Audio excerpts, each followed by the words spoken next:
what I'm looking for is, can you give us an explanation of each of your characters, who you are, what are you playing as, how are you adventuring, and then we can also bleed those introductions into the recap and then start the game. All right, is everyone cool with that? Yeah. Okay. All right, so I'm just gonna go from the left to right order as I see you on my screen for the beginning of our adventure today, which means that congratulations, Ghroga. You are first. Get on up here. Tell us who you are. What are you doing? What are you playing? Well, admittedly, I'm trying to recall a few specifics. It's been a while since we've played these characters, but I'm Ghroga Mentz, a half-elf paladin, following a follower of Gerda the Pale, god of fate. You'll remember Gerda, by the way, Josh, because this is the deity that you helped bring back to life in a previous campaign. So, Ghroga, you actually have Josh to thank for the resurrection of Gerda, by the by. Oh, nice. Thank you. Small detail. I'm basically looking for trying to search for my brother and defending a defender of any oppressed races, more or less. Very well, thank you for that. And then I'll go continuing to go from left to right. Lee, we've got you up next with Xanthar. Tell us what Xanthar looks like. Who is he? What are you playing? All that information. All right, yeah, so Xanthar is a Warforged Cleric, Twilight Cleric. He's a Warforged, so they're basically mechanical constructs, but they're sentient, they're alive, they have souls, but they have special attributes. They don't need to breathe or eat, they don't need to sleep. So that's kind of a unique thing about my character. He's also a bit of a nerd, lacks a lot of social skills, sometimes can be a little bit awkward. And he's really not that smart. Kind of does a lot of dumb stuff sometimes without thinking. All right, okay. We got What did you say Xanthar. his name was again? Oh, Xanthar. Got you covered right then and there. Cool. Thank you. All right. Now, finally, last but certainly never least, Solana, Hannah, why don't you give us your character's description? What do you like? What are you playing? I think she's frozen. I think she's frozen too. What a perfect time. Okay. Yeah. It's like, that's a pretty intense stare. That's And literally impressive. the moment you started saying anything, it I was, know. oh god. Okay, well, first off, just in case he cameos, this is my cat, Paylor, named after the sun god from Critical Role, because he is my son. Very nice. Right here, so he does lots of cuddling, so you'll probably see him a lot. But Solana is an Eladrin elf wizard, so she is completely and entirely different shades of pink hair, pink skin, yellow gold eyes. She's very shockingly perky, but can get very dark at times, kind of like how, I guess I should also specify, everything is pink except for her hands, which are tinted like, almost like they got dipped in ink and are completely black. So she kind of has a little bit of a duality there. But she's usually very upbeat and chipper and really loves to try and protect people as much as possible. And she also loves to collect rocks, which, is a little interesting hobby of hers, but it's paid off in the past, so loves her rocks. And she has a weird fascination with this specific estate as well that hasn't been investigated yet, but she kind of stares at it weirdly, like the intense stare you saw earlier, so... Thank you so much. That brings us to the very estate in question. So, party, thank you so much, by the way, Hannah, for that introduction that bleeds right into what we're talking about. And I can't believe every time I ask you to do an introduction, it doesn't matter how, when it pops up, Paylor is just always there, right? It's just so nice the way that it works out. So I'm so glad that he gets to make an appearance, and I am once again jealous that I don't have a little cat of my own at home yet. But anyway, without any further ado, why don't you give us the explanation, the recap, what has happened so far in our adventures on D&D? Okay, Not I everyone didn't go all at once. Please, I didn't go last no time, fighting. so I think Brad feel would be like good. I think he did it last time though. I don't want to be cruel and make him do it every single time, right? I mean, He's good at it though. I He can, is. yeah, but Do a deep voice. isn't that my Previously natural on. voice? Let's see. We were set on a hunt, but I forget the French. Bordeaux or Verdot? Verdot. Verdot, is it the Verdot estate or Verdot family? Both are correct. The Verdot family. We were sent on a hunt, basically, outside of the manor and their grounds, and there was a paved walkway that was flanked on both sides by these lanterns that provided kind of a magical shield around the walkway. And not general or commander, the gentleman that led us there, he sent us off on our way outside of that protected zone. We were to hunt this elk-hour, this magical elk creature, and in doing so, we witnessed, I don't know if we witnessed the comet or we witnessed the aftermath of a comet and the impression in the earth. And there was a person there who was Tank, that we tried to revive, and he was carrying this weird artifact, and I'll let Donovan describe it, but he was carrying this artifact that I think we all had some level of interest in. He was he was not particularly friendly per se with us, but he came around, and we killed a smaller elk-hour on that approach to him, or after we kind of revived him, and then we also attracted a much larger elk-hour, and after trying to stand my ground with Lee for a second or two, we all ran into the protective area, which it couldn't penetrate. And then we were heading back to the estate, basically, I think. There were some exchanges between the General, Capitan, and Tank regarding his background, but we didn't really finalize that yet. I think that's kind of where we were going to discuss what was going on, basically. Yeah, that's a pretty good summation. The artifact in question is a specialized book, a book that their characters are aware is some sort of book of prophecy. The covers are made of this shattered mirror, which seems to evoke the goddess of Ghroga the Pale. Its pages seem to be made out of these gears and metallic edges rather than normal pages, and it's been bound and wrapped with a skeletal vine-like thing that comes from Solana's own plane of existence, the Sile realm, and so, strangely enough, it's got little bits and pieces of each of their backstories tied to it. Is there anything that anybody else would like to add to that? I think that was a pretty good summation. Thank you so much for that, Ghroga. All right then, team. Sounds like when the silence comes, that means it's time for someone to talk. That might as well be me. My party of adventurers, you find yourselves returning to the Verdot estate after your frightful adventure with the elk-hour, both the small one and the massive one. The roadway here is far more damaged than the previous one you'd been on. You remember the one in the forest being very well kept, very well maintained. This one here is a central entrance that you had to curve onto to enter the estate, and you can see that different pieces of the road are missing.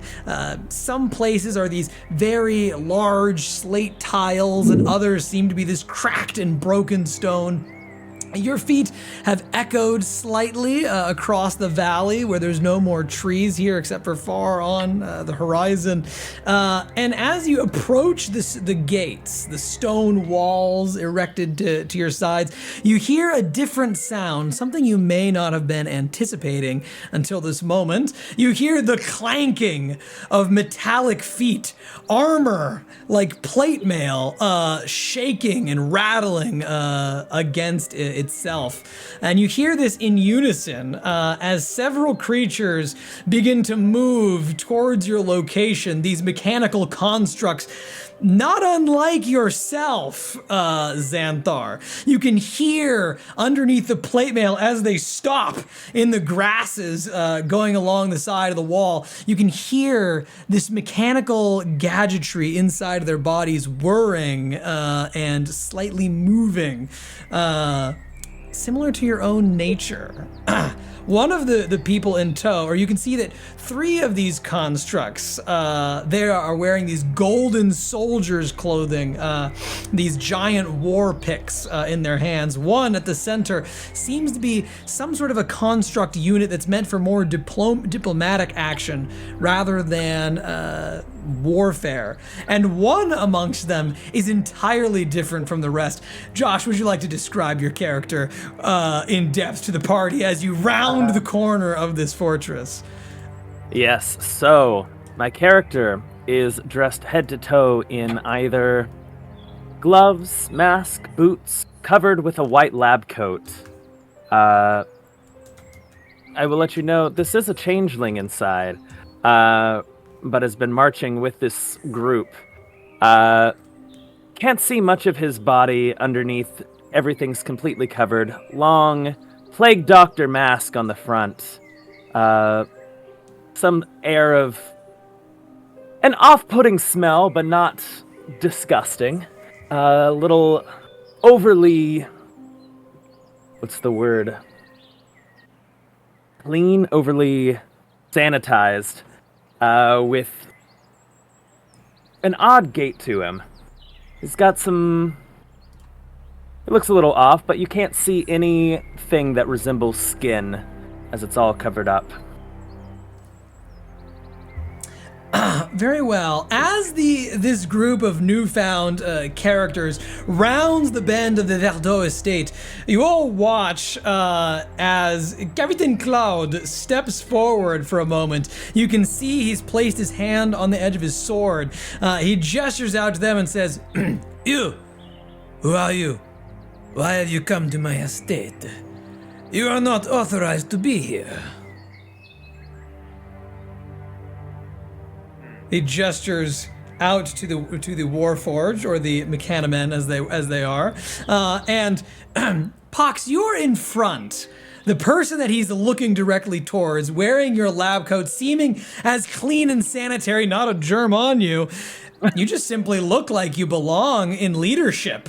You look like the noble that should be addressed first here in this estate. As you're rounding the bend, you're also the closest one to him, and you have been, as you're well aware, you have been traveling on a forced march for several days out of the swamps into this forest, into this newfound province, where the events that have been previously discussed, where your forces are currently marching. How do you reply to Captain Cloud? I at first turned towards who I know to be in charge. With no response, I turn back. We are simply passing through. We have no need to stay here. Just marching. We have places we need to be. You are marching? And on whose authority are you marching?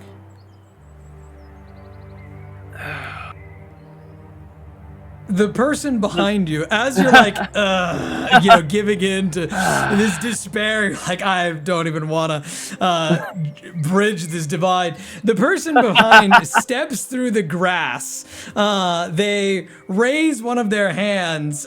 You can see Xanthar, immediately as they raise their hand, this is not a normal Warforged. You can see flesh around part of their body, their left arm as well as their legs. But you see that part of their right arm should be completely blasted off, no longer there. The flesh sort of ends at the elbow, and when they raise their hand, the rest of their hand is covered in that gadgetry, and you can see the gizmos whirring within. The face of the creature is just a complete metallic bowl of gold, and at least from your perspective, they seem almost like half Warforged, half elf, perhaps. The person steps right on up and says,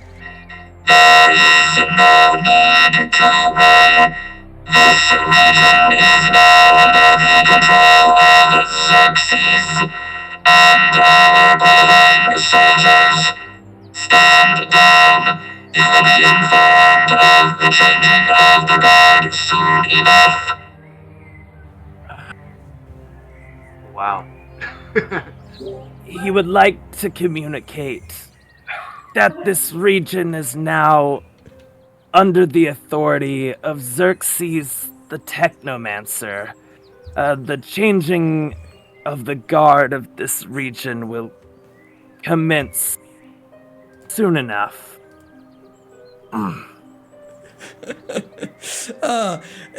As you give this explanation, you can see all of you. Captain Claude seems shocked, but he doesn't know what to do at the moment. He sort of stands slightly more straight, upright. He looks back at the rest of you as though this is awkward, and then he looks back over at the the people, the general, and he says, I would have a word with you, and perhaps to take you to my lord of the manor. There are many things that we perhaps must discuss.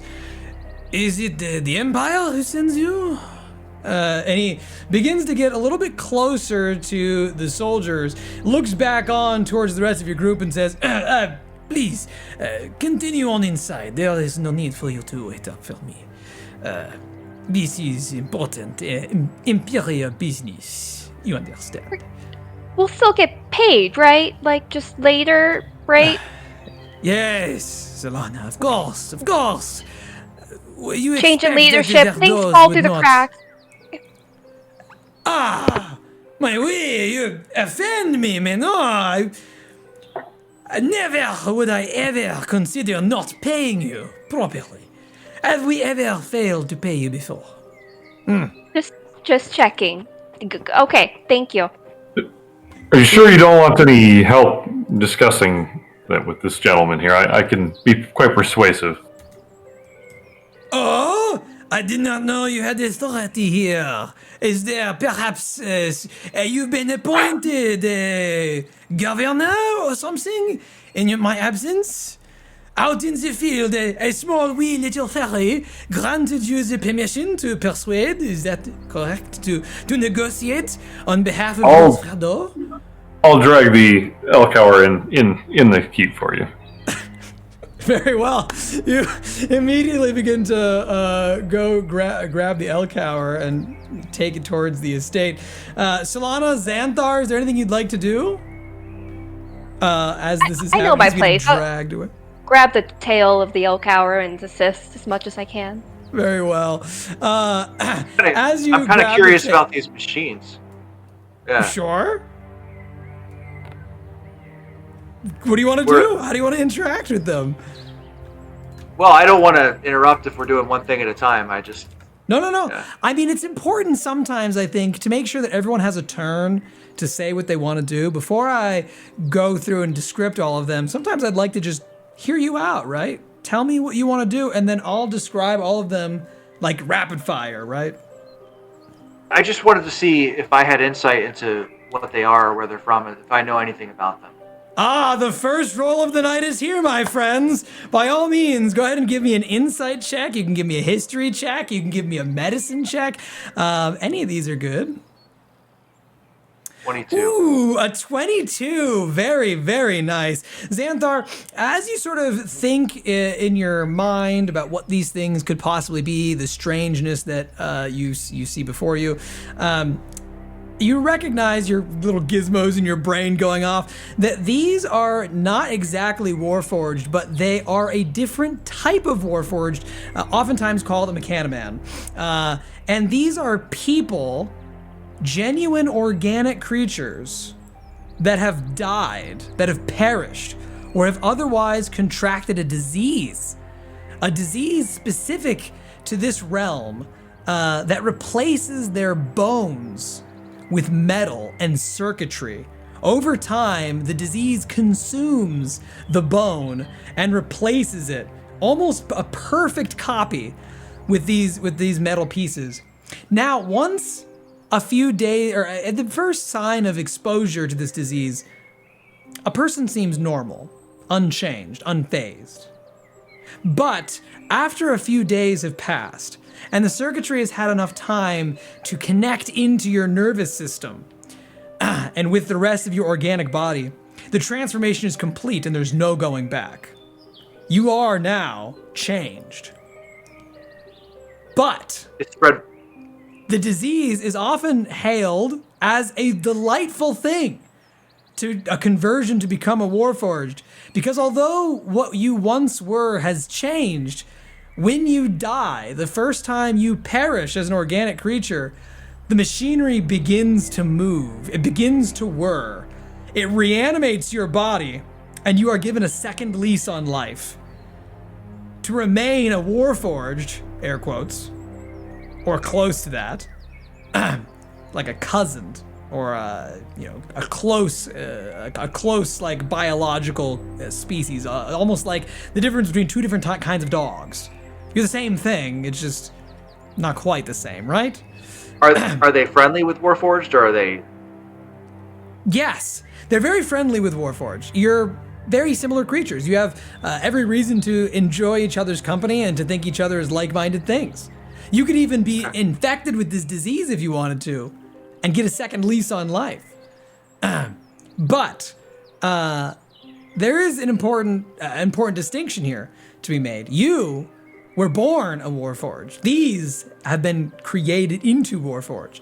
And you know, with every single one of the creatures before you, with their bodies, with those gears whirring, you know that these creatures have already died once.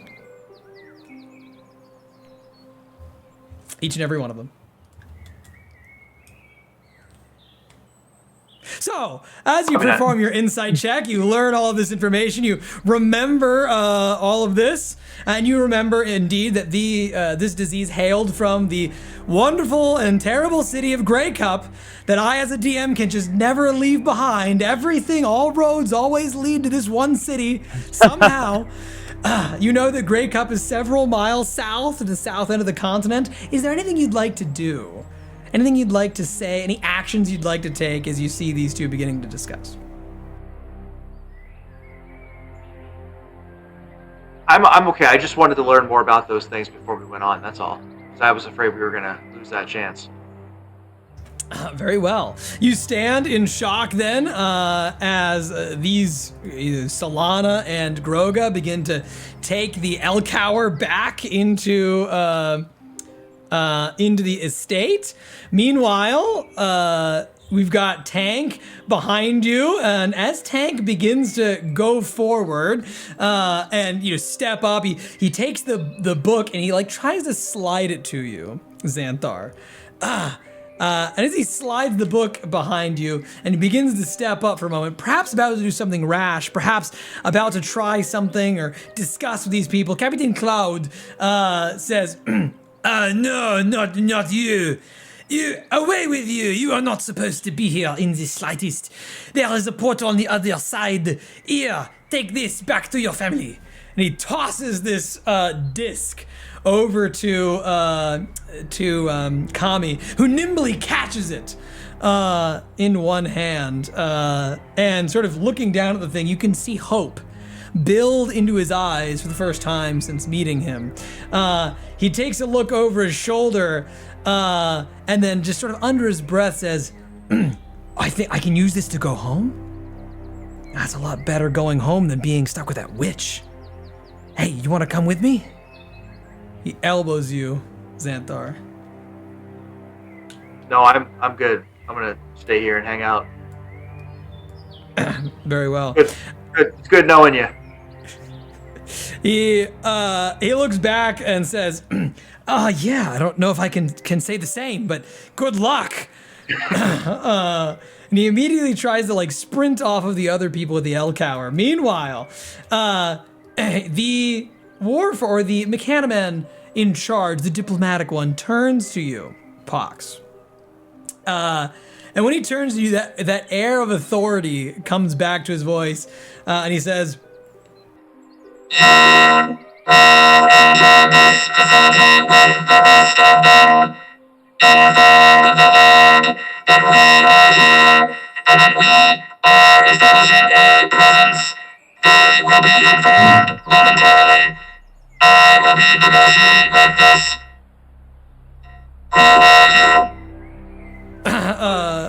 and Captain Claude does give his namesake back to the person as they begin to exchange information.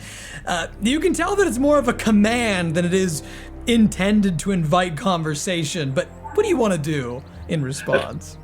Quick note, Donovan, is that robot voice meant to be understandable? Because it's absolutely not.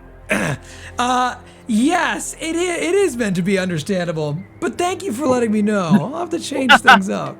Yeah, I mean, it sounds it sounds good for a robot. It's just it needs to be tweaked a little bit so we can actually understand it. Good to know. I'll change things. Essentially, what he just said, helped me because I had context clues, so it was. Yeah, essentially just said that you're meant to go with them, Pox, while he negotiates here with the captain. Go tell the Lord of the Manor what they're here for, what's going on. Very well. I need no accompaniment. You, Warforged, you are familiar with the Lord of this manor, correct? I know him, but not very well. I don't know much about him. As long as you can point me in his direction, you will be of use. Lead forth. All right. So I just the two of us? Or is everyone coming? We're just dragging the Elkara with us as we go. So we're going in different directions then. We're both heading in with the Elkara, right? Yep, you're all going to the same place. We'll make sure we stay together. As you all begin to go with one another back up to the Elcower party, the guards at the rooftops of the castle walls instantaneously recognize who you are. The one at the very front, the captain, waves you forward. You remember this is Captain Clarabelle, another person who's oftentimes serving at the front of the watch. Seeing you approach, she immediately has the gates rise. You can hear them sort of going, shuddering into the top of the stone wall. You can see that she has half of her head shaved, another half with the purple hair flowing over top of the side of her face, and you can see that she's got one eye patch exposed. She's missing her right ear, adjacent to where the side of where that eye patch is at. You can see that she's got like this big firebrand, as though she's clearly seen battle before, very rugged, but you know her to be a very friendly, caring person who cares more for the servants of the manor than she does for the ones actually lording over the place. She gives you sort of a friendly wave as you're entering, and a small look of confusion as she sees both Kami and Pox with the group. Is there anybody who wants to say anything to the captain as you're entering the manor? Post don't worry about them. We just found them. They're just strangers, so they're all good and safe with no issues. I don't even spare a passing glance. The captain turns to you and says, "Oh, I can see that. They're new and useful, perhaps. Are, just out of curiosity, will they be joining the staff just as you have? Or no?" I think one of them just got like a ticket out of here, so I think one's a no, and the other one is a maybe. I don't know if I haven't actually. Hi, excuse me. Are you staying, Sir Labcoat Man? The less time I spend around them, the better. Okay, so let's stick with a maybe. The captain then, hearing this exchange, does place a hand on your shoulder, Pox, and says, "Oh, I'm so sorry. Wait just a moment. If you're going to be staying with us, I'm going to have to ask you what your name is. I know everyone who serves." She spins you around although her voice is very sweet, you can feel quite a bit of strength to her pull as she sort of pulls you close and spins you around to face her. You may refer to me as Pox. Oh, like a disease? Yes. What like a a charming disease. name you have! A disease. It's what great. Did your parents name you that? Yes, indeed. It's my mother's name. Oh, was she a Pox too? So you're like Pox the Second, In a way. or Pox Junior? Or the seventh. The Seventh? Oh, why your family goes back so far? And just out of curiosity, where do you hail from? Is there a long line of contagions?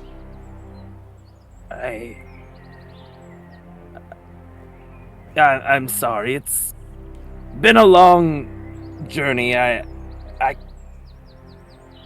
can't. You can't remember where you come from. Paul.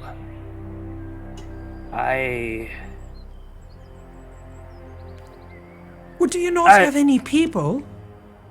Around. I did at one time. Once near the forests of Alsatia. Oh, you're from you're a forest folk. That's hard times being a forest folk with all the demons running about. Oh yes, I'm familiar. I'm so glad that you survived the journey. Here I thought that all your folks were claimed by a common cold or a virus or perhaps, another different sort of contagion, infection, disease, malady, something of the nature. But sounds as though you were just out there in the forest and didn't have as much civilization to keep your folks alive then? Is that what brings you to the city today? Pardon my rudeness, I'm just trying to understand your journey, because if you have a malady, I will need to have you scanned by the No, house I mages. have no malady. I've come with a message for the Lord of the Manor. I'm simply an envoy at this moment, and then I shall be out of your hair. Oh, thank you for that. Okay, I understand. Who are you representing? Sorry for all the questions. I'm a gate guard, as a matter. Xerxes, the Technomancer, as an envoy of the Empire. That's very far ways away from where Xerxes is supposed to be right now. But all right, I can do that. Just thinking. Oh, and one final thing. Could you please remove your mask so I can see your face? I will do no such thing. Oh, but I really must insist. I need to know who you are in case something happens. And I'm a gate guard. I'm the captain of the guard, so it's kind of my duty. You don't have to. You can put it right back on You don't have to show anyone else in the house. If you're shy, but- we can turn around, to give you guys some privacy, if that would help. If you do have a malady or a disease or a pox on this land, Oh, I've stared at one would right you now. prefer someone that takes this sterilization seriously? I'm so sorry. I must remain protected. Give me a persuasion or a performance check or an intimidation check. I'll be honest, it could be any of these. But definitely not deception. Fair. Actually, you know what? It could be deception too, now that I think about it. Ooh. Yikes. Yikes. With a 7, she says to you, looks back, she sort of like winces a little bit, and goes, "Oh, you're right. That's true. I don't want a malady spreading, so how about this? We can go around the corner, and I'm actually a paladin of Tormach, so I can't actually catch any diseases. So you just come right around the corner with me. We'll keep you away from everybody else, and you can just show me." If you must. She then does indeed take you around the corner, and she looks back at the rest of you and says, "I'll be right with you again. Just hold on a moment. Actually, I suppose you could go in if you want. Just take a moment." And she then, just right around the corner, looks back to you, Pox, and says, "All right, here we are. There's nobody else." Can I roll did you a want to do perception something? check? Can I do a perception check to see if I can kind of look around the corner, around the still keeping corner? a distance, but try and out of curiosity. Yeah, you Okay. certainly can. By all means, you want to peek around the corner a little bit? Go ahead and give me that perception check. Anybody else want to do anything at the moment? Ooh, an 18. 18. That's nice. You're right. I got the one out of the way, so I'm set. That's exactly right. Just like I had said earlier. Nobody wants to do anything else? All right. Then, Pox, we go back to you. The guard captain says it's all right. You can... It's just me now. I shift my face underneath to that. Has the rest of the party walked forward? No. Okay. No. You can see that none of them are looking in your direction. They're all sort of talking to each other and heaving the Elcower, except you do notice that Solana in front of everybody else was dragging the tail. She just kind of went, dropped it, and kind of like, Yeah, I wasn't sneaky about it, but I'm No, still it keeping was that not 6 feet. sneaky. 6 feet of distance, respectful, but very nosy. Yes. Yeah. I shift my face underneath to appear as that of just a simple elf of the woods. Okay. Simple elf of the woods. And as you shift your face, there's no check required for that. And pull You my do mask feel. down. All right. Oh, go ahead. You put the mask down, and for a brief moment, Solana, you can see the elven face underneath a mask. The captain looks out to you and says, "Oh, well, that wasn't so hard. You have got a lovely face. A lot like what I used to look like before the accident, as a matter of fact. Are you sure you have a disease? You look fine." It's that I want no disease. Ooh. And lift my mask back up. And very well. You put the mask back up over your top of your character. The captain then goes around the corner back to the rest of the group. She takes her position, sort of settling in. She takes a moment to lean against the wall again and sort of makes this passing gesture with her hand and says, "Right, he's good. Everyone, go right ahead."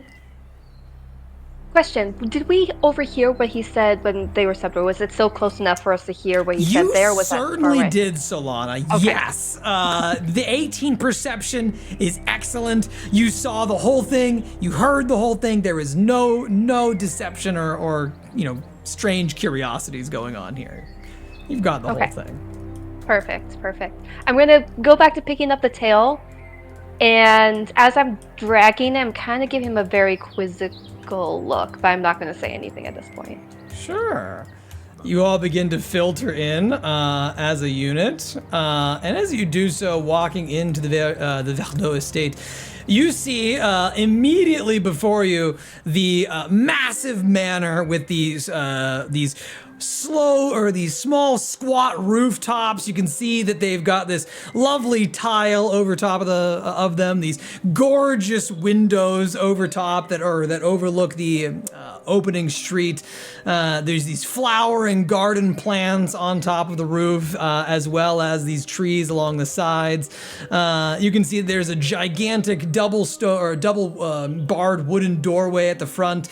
It's got this lovely filigree along the sides. Two guards are standing there at attention. They seem a little bit more nervous than most days. And as you curve around the edge, the bird song of the forest gets a little bit further away. The sun bears down upon you. In the evening, it's beginning to look a little bit more like a beautiful sunset is going to set in. There's no clouds on this day.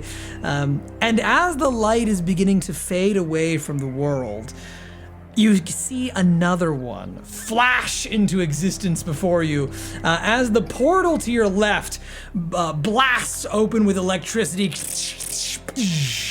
This big blue source of teleportation magic flashes at the center. Yellow conjuration ripples out from around it, and you see another Warforged creature steps out wearing a plague doctor's mask, this big witchy hat that gives a large wide berth of shadow over top of their fingers, a broom or over top of their features, a broom in their right hand, and as they step out, they look over back at the rest of your group, and there's an immediate look of surprise as they point over to Pox and say, "Oh, is that one of my own kind? I didn't believe that I would be seeing one of you here today. Wow, it's such a pleasure to meet you. Where do you hail from, as a matter of fact? Is it possible that I may have made your acquaintance at one point or another?" And he goes to shake your hand and just shakes it very vigorously up and down. I quickly recoil my hand. You recoil your hand away, and he sort of continues shaking in midair, not attached to it for a moment. You can tell the character is very eccentric, and you can see up close and personal, they've got a lot of rusted places, little splotches over top of their plague doctor's mask. But unlike yours, this plague doctor's mask appears to be built into the face. It itself is mechanical. And he's got these big glassy eye specs, goggles where his face is supposed to be, this very worn traveler's coat. And yet, when he goes to grasp your hand and you take yours away, you can see his hand exposes or splits into two hands, then four hands, and then recombines into one arm, and sort of his whole torso goes around, squealing for a moment. You can see steam pop out of the backside. And he says, I'm sorry, I didn't know that you didn't like to shake hands. I know that a lot of times creatures like to shake hands when they meet each other for the first time. It's usually a cultural practice, but that's not always the case in every society. Sometimes you bow. Perhaps are you a bower? And he takes his coats and moves them to the sides to give you a curtsy. I do a reluctant bow in return. Oh, you are a bower. Wonderful, most wonderful, excellent. It sounds like possibly you may have come from one of the Umbrage Isles. Was it maybe Serestri or perhaps Furnock? I know those are places where people like to typically bow to other people in power. You can probably sense my great power, in fact, inside of my body, right? Because you and I share a mechanical bond. And that mechanical bond, oftentimes, you know each other's work or smith works, but I don't actually recognize your smith work. It seems like maybe you're a child of the Xerxes. Is that correct? I'm gonna drop the elk hour, like, so it makes a noise, and just kind of drop my arms and just stare at this guy. I am actively giggling under my hand the entire time, just loving it. I'm... Slow down. I'm sorry. You seem to have been mistaken. Are you sure you're not picking up some sort of residual energy from the Warforged on the other side of this elk hour, was it? Oh, wow, that's an Elcor fascinating species. I've actually charted those before. It's very rare to find one on this continent. They're supposed to be over in Erixdom, but you might not know about Erixdom. It's a place that's very, very, very far away from here. Not a lot of people have been there. Not a lot of my kind either. But the Elcower are supposed to be over there, not supposed to be here. Not at all. This is a very different kind of a species. But you can definitely tell that it's an Elcower, not a normal elk, because it has this metallic sheen and scales that run along the length of the beast, as well as a plethora of horns, almost like a crown of antlers that comes off the top of its head. Wow, you guys actually found one and killed one? Did you take part in that? He gestures to Ghroga when he says that. I just have a blank stare on my face, and I'm gonna turn my sword around and kind of grasp the other side of it, not hard, and then just kind of poke him with the hilt. Do you have a disease? You poke the body of the creature, and he like sort of goes to swat you back the first time. The second time he just sort of lets it happen and goes, oh no, of course I don't have any disease, no disease here. I actually have quite a lot of improvements that have been made. I've met a celestial snake, by the way, which is this near deity level creature, and they bestow upon me quite a lot of different powers. My name is Beaker. What is yours? I'm Ghroga. Definitely not shaking his hand. I'll put the sword hilt in his hand. You put the sword hilt in his hand, and he begins to shake your hand rapidly with his sword hilt. And you can feel the vibrations moving up the side of your sword. And he's got like a very strong, firm grasp, maybe a little bit more firm than you were anticipating. But he doesn't take the sword. He doesn't exercise his strength on you or anything of that matter. But he does go back to the Elcower and say, oh, wow, what a wonderful kill. What a wonderful specimen. I'm so glad to come across a wonderful warrior who could have possibly made this happen. Is it possible that you've encountered this thing inside of the forest, or was there a small den of them, or was it just by itself? Usually these are territorial predators, so they don't like to be around other creatures, especially other creatures like themselves, unless it's perfectly mating season. But I don't think it's mating season here. Tough to tell because we're on a different continent with a different climate, however, which does typically change the mating seasons of different creatures, notably the Elcower as well. I just have to say, I'm so sorry. I just need to go up and just shake this guy's hand. Like, I just have to say, I am a great fan. This is wonderful. Oh, you've heard of me. You've heard of my works. That's so wonderful. I'm so happy to see you. I don't think I've ever met you before, in fact. But it's wonderful to finally make your acquaintance. What do I call you exactly? My name is Beaker, but I guess you already knew that since you knew my works. I actually have no clue who you are. I just love everything about you. But yeah, hi, I'm Solana. It's so nice to meet you. It was in the water. It was kind of on its own, but then there was a bigger one that chased after us. But I think it was kind of upset with us being there. It was in the forest. It was part of a game. Did we kill an invasive species? It sounds like we kind of did. Is that a good thing or a bad thing? But we're kind of trading them for a treasure because we needed to get a good second place, not a good first place. Like, we had to leave the bigger one for the actual, like, leader of this manor, but we had to get like a second place one, so this is our second place. Oh, wonderful! Like, yes, washing my hilt off and dragging the Elcower around them now towards the door. Very well, you do so. You continue dragging the Elcower. Does anyone want to help Ghroga as he's attempting to do this? I'll help. All right. You know of the celestial snake? As you ask Beaker that question, they continue to move the Elcower towards the manor. Meanwhile, you can see that Kami spares no time in wanting to know anything about this person. Doesn't want to talk to them at all. Merely says, slaps him on the shoulder and says, "Be careful, you're talking to a witch. I would stay away from that witch if I was you." And then he goes over to the teleporter, raises up the disc that he was handed, and with a flash of light, bolts of lightning burst onto the side of his body, and he is gone. Whether destroyed, chemically ripped apart, or genuinely teleported somewhere else, you know not. But he is gone before your eyes, without a trace of where he's gone, where he's headed, hopefully back home. The beaker does turn back to you as the sounds of the El Cower. You can hear your teammates straining to carry it over towards the front. He does say to you, "Oh yes, of course. I'm very familiar with the celestial snakes. In fact, I'm very good friends with one, and that's how I got to be so powerful and have all of the different knowledge and the tools in my kit that I've come across over my time. I'm actually quite a renowned alchemist and a very good potion maker. I'm a legendary craftsman who can cure any sort of diseases or things that are placed in front of me. You may have heard about my name, Beaker. I'm actually very well known for that. But also, it's a very good pleasure for me to have met you, Solana. Yes, it is correct that you did kill an invasive species to this continent. It's not supposed to be here in any way, shape, or form. Is that a good thing, however? That's more for you to decide. After all, everything has to start from somewhere and then spread out elsewhere, right? So who can say if it's good or bad to destroy an invasive species? Maybe it would have been destroyed if it was left inside of its home, and now it has another chance to survive over here. That's something that I've learned in my past, because if I had stayed in the Great Subjation down below the earth where I was born from, I certainly wouldn't still be here today, and I definitely would not have met the celestial snake, which I do in fact think is a wonderful thing. And also, that means, I guess, in a way, shape, or form, I am in fact also an invasive species. If I were a species, I'm actually not alive. You know how to fix these? You said that you were, I'm sorry, I don't want to distract from the beginning. You said that you were like, obviously I clearly already knew this, but you said that you're a good potion maker that can cure things and fix things. Can you make these not like this? And I'll hold up my like black tinged hands.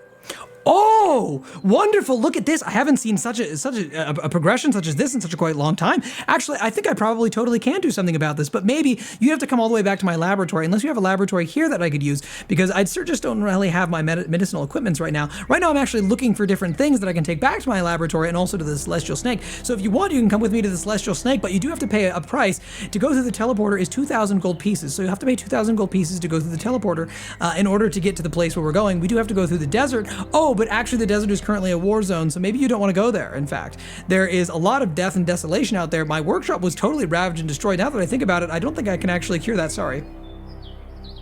Do you have like a business card just in case this like becomes something you can help in the future? And he raises an arm, and you can see a card, like this metallic little slit, begin to appear. It sort of goes, coming out in lines, and it goes, ding, as it finishes. And he takes it out and hands it to you and says, of course. And it's the quietest he's been, the least he's said the whole time you've known him. Thank you. I should help. I'll get money if I do this, so... But good luck with your lab. I hope you rebuild it. Okay. Knowing I'll get sucked into this more if I keep talking to him, I'll go help the Elk Hour now. Very well. You go to help the others with the Elk Hour as you make your way beyond, back towards the Noble's Manor, leaving just one person talking to Beaker, the Beaker lookalike. Beaker lookalike, what else do you have to say to Beaker? Were you in the bog? Of course I've been in the bog. I've been in the bog many different times. What kind of bog were you talking about? Were you there recently? Oh, no. If you're talking about recently when the whole great cataclysm happened and all the laboratories were destroyed, as well as all the changelings were released, and then all of the different Warforged creatures were totally spilling out over across the land after Xerxes got there, then totally no, I was definitely not there. However, I was inside of the Asar, so I did get there inside of the colony that smashed the place to pieces. I totally led them there on a Juggernaut warpath because I'm actually in service to them. So if you'd like to contact the Asar and any of the Ulchior that are residing inside of the thing, I happen to be the representative here on top of this, or in this mortal realm. And if you are in any way or shape or form related to or in conjunction with the forces that were in that laboratory, I do deeply apologize for any slights or damages that may have been caused to you and your people. If you were in fact one of the people that I had freed recently, then congratulations, you're welcome. You have me to thank, as well as several other individuals, for your freedom.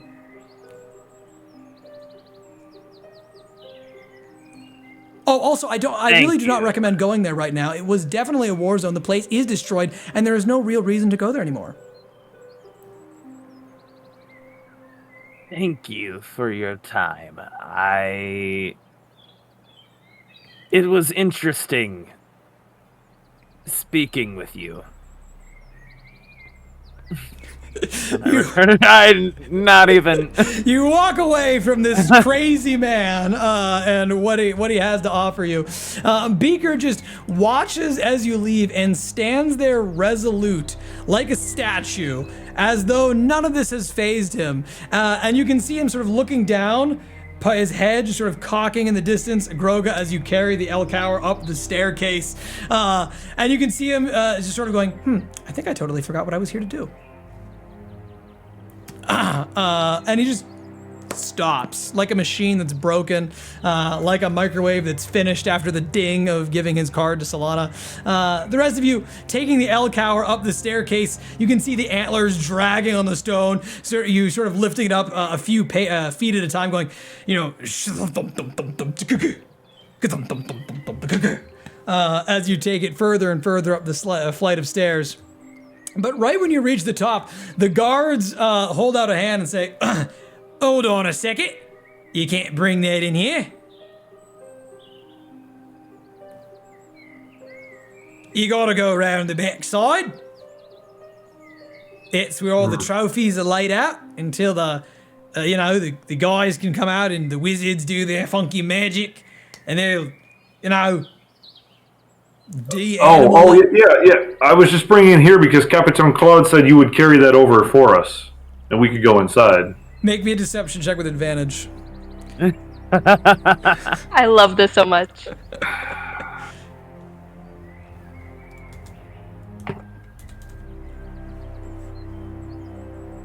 That's one roll. I didn't roll advantage on it. Let me roll the other one here. Yeah. All right, 12. You say to the man that Kevin and Claude sent you, and he goes, oh, right. Okay, makes perfect sense. I'll just take that. You want to get yourselves in there, but is very important. Very important indeed. Be careful when you're going up to your rooms for the night, because it's a bit sensitive around here right now. A bit sensitive indeed. So you might remember... Sorry, what was that, Solana? Why? Could you just elaborate? It sounds like you were elaborating. I'm sorry to interrupt. Do I sound like that Beaker guy back there? Is that... I'm so sorry. Continue. Just why? Oh, right. Yeah. So, Julien Verdot, the guy who runs the manor, who pays all of us, he's dead. And, so he's just been brought in, and they're making a space for him in the conference hall, so it's probably best you just lay low, try not to say too much, try not to rouse a whole lot of attention to yourselves, and just tiptoe real quiet like a mouse for now. Unless you got some fancy power of resurrecting people, in which case... that would be great. But otherwise, yeah. What was... This is the Lord of the Manor, correct? This manor. Alright, that's right. Dead. And what was the cause of death? Right, so there was a battle that happened. Right, there's a war ongoing. So... Yes, there was a war, and all the demon hordes that were rampaging through Alsatia, Lord Verdot was serving with his infantry on the front lines, and, well, you really shouldn't send a noble off to do a soldier's work, now should you? I don't know how it happened per se, but if I had to guess, that blighter probably... fell off his horse, broke his neck or something. I don't know. I haven't looked at the casket myself, but it is straight through to the back if you wanted to try and take a peep-sees. Have they filled in the position yet? No, actually, his father's here. His father is actually here right now. Like the big cheese. Like the Verdot. Yeah. So, he's the lord of the manor, essentially. Correct. I don't know. You know. What? I don't even know who you are. You can always talk to Julien's wife. Yes, any of them will do, as long as they have some sort of authority higher than the two of you. I just need to carry a message. Oh, right. Well, you're looking for Duetta then, I suppose. And she should be up in the second stairs, probably morning. Like, not morning as in waiting until morning, but morning as in, like, because people are dead, so she's... Yes, I'm familiar with the words in common, yes. I thought it was morning, to be honest, so I appreciate the clarification. Oh, yeah, right. Easy mistake Yeah, to make. yeah, She's not going to be there absolutely. in the morning. She's there Yeah, crying or something, probably. Is what I would Dropping do. dead, she probably won't be there in the morning. Can we pass, please? Oh, yeah, right. I got an Elcor to take. So thank you for the... Right. Yeah, right. Thank you. He goes up. The guard they both leave their station and go up to Ghroga and Xanthar, and they say, "Oh, I can take that for you. Just right off your hands. You can get under that." And they lift their hands up to take the Elcower away. Thank you. Did you lot know they were dead before subjecting me to these painful conversations? No clue. Truly. Warforged. Why are you in so much pain? I have dealt with so much. These... First that Beaker character and these guards can't even keep a lord alive. I just want to know if I'm wasting my time even going inside. I could just go back. Do they have any more of those tokens for that portal? With that... Well, what's the one your that was message? afraid of the witches. Are there any more of those things he had? I wish to leave. Plus the message. Maybe we can communicate it for you. I don't think it matters who communicates it. The Lord of the Manor, which seems to be dead, does not... The marching horde of Mechanimen is a sign of the change of guard. The Empire...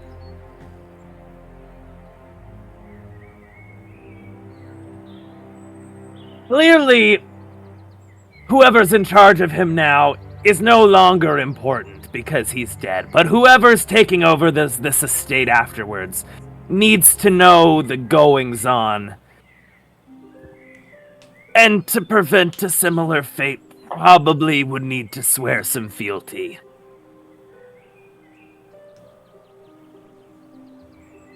If I were to guess. I'm a pretty good guesser. So it sounds like in this war you're on like the opposite side of the vault. I'm not in the war. I'm... happen to be standing here. I want nothing to do with this. I'm just the one carrying the message, so it would seem. Then why are you carrying the message? I really do not know. I ask myself every minute. If you could do anything in this world that you wanted to, what would it be? Stop the marching. I I need to return to my studies. I have a very, very important thing to continue. I need the peace and quiet of a laboratory, of somewhere where I can just continue my work. It's just so loud. Imagine marching for days with those whirring machines constantly making noise, the armor clanking, and suddenly, when you think you're away from the noise, you're approached by yet another machine with a motor for a mouth. And then guards that don't know when to just take the large elk and go away. I just want quiet. How about, because frankly, we were also really tired, really kind of, that elk kind of knocked, it knocked me out. I'll be honest, it knocked me out. So what if, so you have a night in a nice bed before you have to keep marching. We all just go nighty-night, get some nice snoozes, in a quiet room. I'm sure they have a room for you as a messenger, or you could just say you're with us if that's easier. Get a room, and we could just rest, and you could be your own room, and it could be to sleep silently. Would that work? How familiar are you with the late lord of this manor? I've done some jobs for him in the past, but I'm not like... I would be like 50-50 on whether or not I would need to go to his funeral. You know, like I feel like it would be like respectful, but I don't personally feel the need to out of any like sentimental value. Would you describe his tongue similar to that of the captain? Yes, I believe so. Yeah, yes. You would like to? You're asking Solana how familiar she is with the Lord's tongue. I just want to phrase, just so everyone knows how weird that sounds when you ask it. Just so we're all on the same page. The speech. The speech. Do I need to speak common here? You're like, hey, you get any noble tongue while you've been here? Hey yo, how that tongue do though? You're thinking to yourself, he's dead now, so there's no one to stop me anymore. I want his tongue for something. Is it like tasty? Is it like his speech, his cadence? You would describe it similar to that of the captain. DM, would I describe that similar to the? I've heard the lord, like, well, I haven't met the new lord. I just probably knew the old lord, like his son, right? That's right. You know that Julien was not much of a talker. He was a nobleman, and he took his job as a military man very seriously. You recall that he had strange information about you and about everyone here. He seemed to know all of your backstories for some strange reason, and you remember there being some darkness in that. Sometimes he would talk about things in your past. He'd bring them up at strange offhand moments, but other than that, and to give you this sort of sense that you were supposed to be here, that he wanted you here, he wasn't a big talker. You can, if you'd like, roll me a history check to see if you knew anything about his father, if he ever told you about his father. That sounds good to me. Solid 12. He did not talk about his father very much. His father was, at least if Julien ever mentioned him, he would have talked about his father as being like the guy, like almost a godly or a titanic figure in his mind. Somebody that was like beyond reproach, and whose word you just simply followed. And you get the impression like they weren't very close. Okay. Yeah, I guess I mean the dead one, he was kind of quiet. He knew a lot of things that he shouldn't have, which was kind of creepy. So like, I definitely probably don't really want to see his dead body now. But yeah, it sounds like his dad was just kind of very like important, and that was about as much as I knew. Interesting. Very well. Yes, a nice rest in a bed would be lovely. Quite lovely. I would be much appreciative if you could arrange that for me. Yeah, you'll just say that you're part of our group for right now. What are we calling ourselves, group? By the way, are we just Group A or like any specifics or? I don't know that we've decided on that yet. We have a group name yet. We'll just go with that. Who knows? The how Elk Hour long Slayers. Yeah. You mentioned to yourself, player to player, that you don't really have a group name yet. And as you do that, you can see that Xanthar is holding the very book that seems to have bound each of you together. And you remember club. the book club. That's very true. You could be book club. We could just have wine, just like chat about our weeks together. It'd be great. I like books. Say. What's the book? Can anyone else hear Xanthar? I can't hear Xanthar. Kind of breaking up, I think, a little bit there. Okay. Also, if there's a quick pause, I'm just going to grab my charger because my computer is dying. I thought it would make it. It did not. Yeah, charging I'll be is super great. quick. Yes. We love it when you stay in session. Is that better? Yeah. I think so, yeah. I don't know what happened. You're just very quiet. I'm going to turn you up. Okay. Yeah. My cat's going crazy here. Oh, no. He's still there, huh? Jesus. He wants to jump on top of the computer and turn it off, and that's not good. Mine, the ones here have done it several times. Are we taking a break? Well, I mean, I like books. I'm good with book club. Book club? I think you're just deciding on a group name at the present. Yeah. How about Pox? How about Pox Machina? Pox Machina? I think we might get sued. Different thing.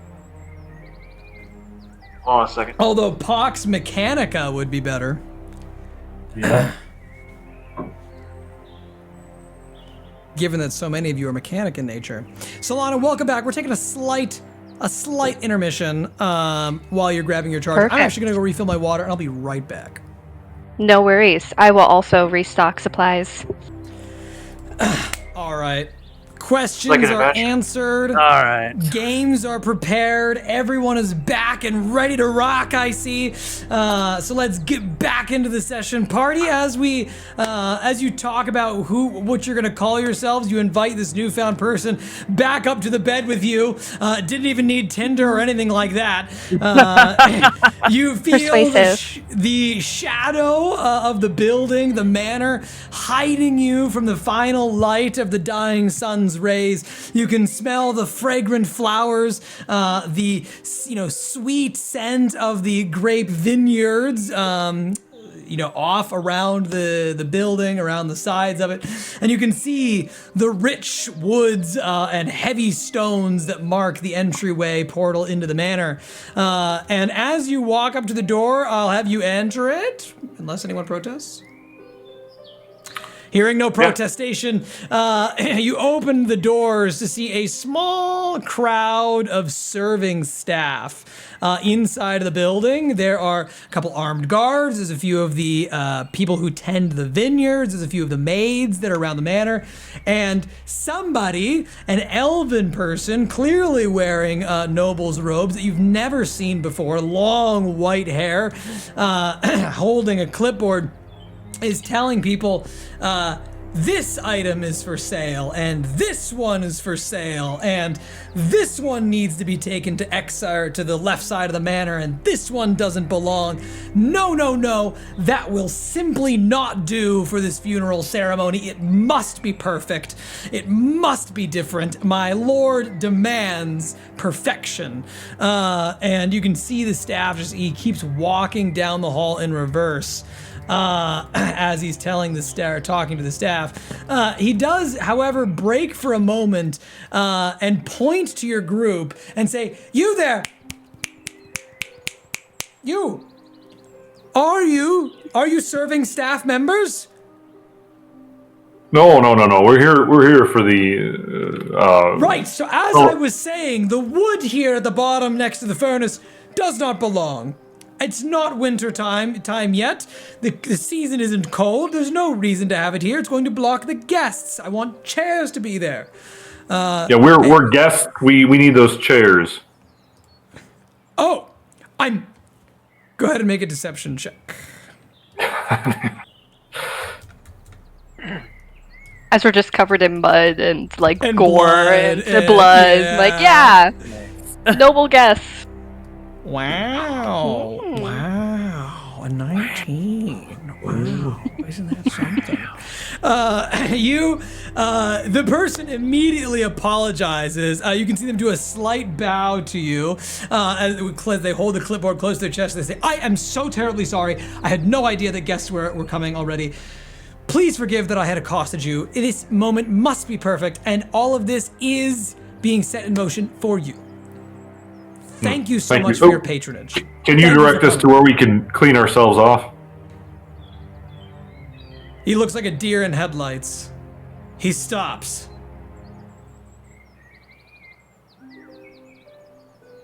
No. Do you guys remember where we were supposed to go?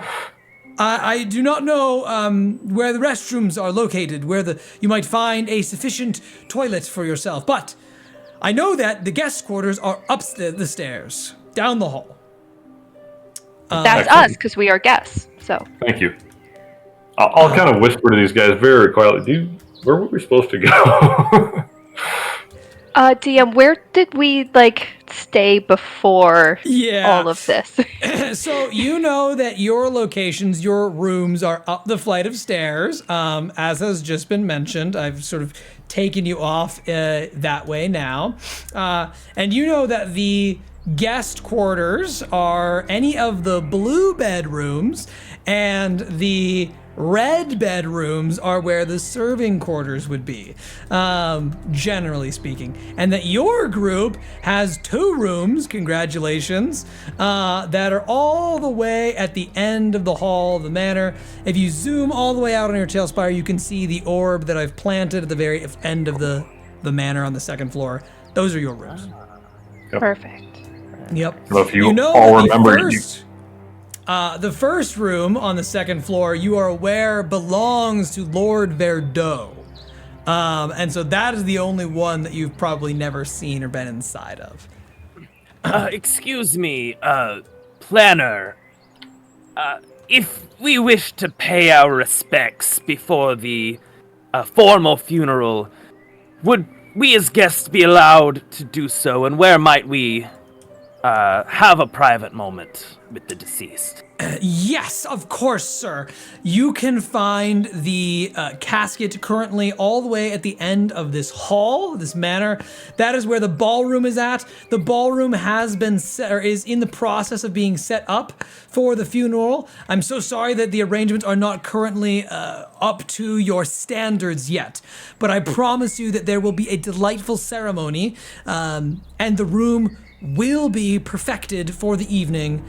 But if you have business, if you must go, you can walk up there and you can pay respects to Lord Verdeaux now. Thank you. I shall clean up and give you more time. I know you're doing your best. Oh, thank you, my liege. I just whisper over to Ghroga. It's like, well, I guess he can be nice to some people, but no, it's fine. All right, team. I'm going to take you upstairs because going upstairs in Tailspire is hard. And I'm aware that it is difficult. Tailspire is not a perfect tool. It's just the best darn tool that we have. It's the best bad tool that exists. And it is getting better every day. As you go up the staircase to get closer to your rooms for the evening, you see that there is a maid who is very hard at work, brushing and sort of dusting away all of the books. It looks to you, though, that Those bookshelves really probably don't even need a dusting. They're probably fine. But she's doing it nonetheless, trying to be as meticulous as possible for everyone. You can hear the roaring hearth of the fire, and you can see that the well-treated wooden walls have gotten a fresh coat of paint in the last day or so that you've been gone hunting the Elcower. They've just got this nice golden filigree around the edges, and all the candles have been lit up in preparation for the guests. You can hear down the hall to your right, there is a certain amount of push. These magical occurrences, these mages that are over there, clearly doing some kind of an experiment. You know that these house mages are on retainer for the Lord for various things that may be needed around the manor. But you also know that down the hall is the first doorway that will lead you into the common room area, where you can sit, talk as a group, figure out your strategy, what it is you'd like to do next, or you could go all the way down the hall to your rooms, your private rooms. Quick question, did we get the book from Kami before he disappeared? You sure did. It is actually Xanthar who has the book. Kami had slipped it into Xanthar's hand when he was leaving. Can I look at it? Of course you can. You want to? You hold the book in front of you, and as you bring it up, Solana, you can hear this sort of a noise, sort of this of these spirits almost reaching out towards you as the book is revealed, placed closer to you. You can see this pulsating dark, like claws reaching up to some degree out of the bindings. You can see that they've been disturbed, however. It looks as though when Kami had the book, they had been pulled back and you could slip them off if you wanted to. The shattered mirror on top of the binding seems to reflect each of your faces, pronounced tenfold, exploding outwards onto each and every piece of the mirror. And you can see the gears of the where the pages should be are inert. They are not yet spinning or moving, but they seem to be moving, or they seem to have changed. They don't seem to be in the same location as the last time you looked at the book. What is that? Excellent question. A man fell from the sky and then gave it to us. Does anyone want to explain that better? I feel like I'm not the best. It's not a metaphor. That's pretty good. It's a book. That fell from It was the in a sky. crater. It fell from the sky. Physically, truly, just straight down. Survived. He's the one that just went in the portal and just left. Ah, yes, the witch man. Yes. Exactly. He's the witch. Interesting. Do you know anything about this? Because we all don't. And if you guys, should we go to one of our rooms for a little bit of privacy to talk? You don't have to join Pox. I know that maybe small rooms might trigger the germ fear, but if you think you can help, I'm open to you joining. I would be interested in seeing what things this tome holds. It's kind of... I would love to... Okay, I want everyone's opinion before I touch it because I don't want to break it, because it kind of made this worse. But I could cast a spell that might help us identify it. It'll take me a little while because I'm a little tapped out and I'm slow, but I can attempt it, but it might make this worse. What do you guys think? Are we in the common room? Sorry. Let's go into one of our rooms that's a little bit private. Does anybody not wish to go to one of your rooms that is a little bit private? No. Very well. Then together, group, you very quickly go down the hallway, except for Xanthar, apparently. You go down the hallway. No, I mean, I don't not want to go. Yeah, no, you open up the door into the common room, and as soon as you walk your way in, you see the private bench, the prayer bench that's inside immediately to your left, as well as the cabinetry inside that would normally you'd keep like your snacks and any sort of drinks you wanted to have. It's empty right now, clearly being given room for any guests that want to use it inside of the manor. Beyond that, you notice that the hallway here is very lavish. A few papers have been spun out onto the floor. There's a woman there who is sort of like has her legs pressed close together, her arms diminutively and maybe shamefully or guilt-ridden. She's hunched over, and she seems to be in a deep personal moment, maybe like recollections of the Lord, or maybe just trying to spend some time by herself. You instantaneously recognize this as Julien's wife, who is in the common room, just hunched over next to the roaring fire, staring down at the floor. One of the bearskin rugs of one of the many creatures that Julien had hunted here just splayed out into the common room, and you can smell incense, almost like sea salt. It almost feels like there's a salty presence to the air with how much the incense has been burned. It almost kind of like stings a little bit. You can feel yourself sort of like beginning to tear up a little bit from the sting. But you do know that your rooms are straight ahead and right down the hall past the room. Before I take you there, is there anybody who wants to say or do anything before I take you down to the private room?